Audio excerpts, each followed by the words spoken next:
এইভাবে যদি 2 কাপ ময়দা, লবণ আর সাদা তেল দিয়ে ভালো করে মাখিয়ে নিতে হবে প্রথমে ময়দাটাকে।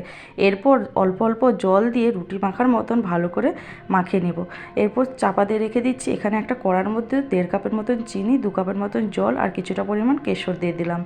এরপর একটা বোলের মধ্যে 2 চামচের মতন কর্নফ্লাওয়ার, সাদা তেল দিয়ে একটা মিশ্রণ তৈরি করে নেব।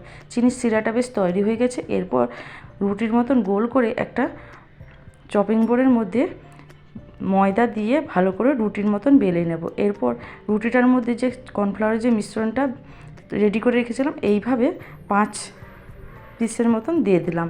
এরপর ছুরি দিয়ে এইভাবে মুড়ে হালকা করে কেটে নিতে হবে। দেখুন কতটা সুন্দর কেটে নিয়েছি। এরপর গরম তেলের মধ্যে এইভাবে ভেজে নিতে হবে লাল লাল করে। সুন্দর একটা কালার এসে এরপর মিষ্টির রসের মধ্যে ডুবিয়ে দিতে হবে। মিষ্টির রসের মধ্যে 1 চামচের মতন আমি পোস্ত দিয়েছিলাম। এরপর ওপর থেকে দিয়ে দিলাম কিছুটা পরিমাণ ড্রাই ফ্রুট। একদম রেডি হয়ে গেল